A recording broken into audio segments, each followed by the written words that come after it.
mweri okubanga tokyakubanga wanyakwera at the peak.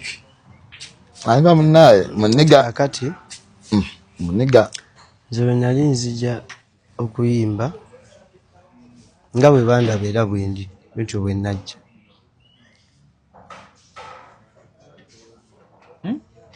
Negula kuba nti twasisinkanangako nzo kuba sikolako interview naabo. Naye nga bwe nali luli ne kati bwendi. Are you in touch with your mom? Mwogera ne mama? Nabaddeyo nga 27 December.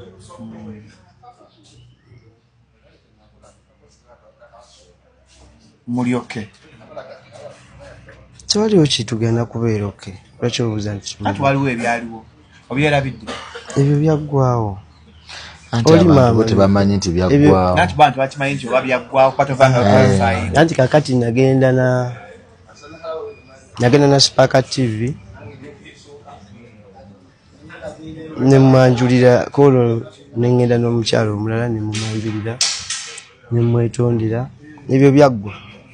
Ffe tetulina buzibu mpozi abayina obuzibu. Nenze nkimanyi ati byaggwa naliwo nabitegera nga bagenda byonna namwetondera.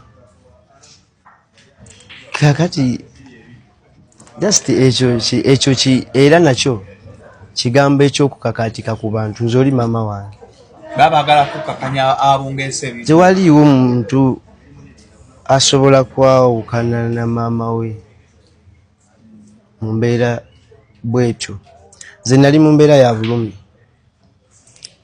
era ebintu byonna bye nali njogera nali mbyogeza bulumi. Olumi nga buva ku kyobo? Nali ndi ku accident kugumba ku bulumi bali buva ku ggomba. Obuli physical bwekisobola okulanga eggumba naye n'obulumi obuli munda the inner pain nga buli kumutuma. Obulumi nkugamba bwa ggumba zisayinako obulumi bwa munda era sibubeerangako.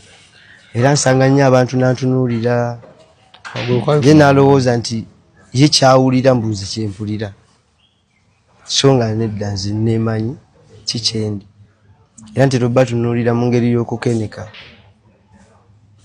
kuba tebamanyi ekyo kyekituufu nti omuntu okumumanya kyetaaga okumusemberera kuba oluusi nti nene emboozi gye tunyumiza oba tetugisuubira. Bw'otunuulira entongo ya Uganda omwaka oguwedde osobola kugiwaako comment ki? Omwaka oguwedde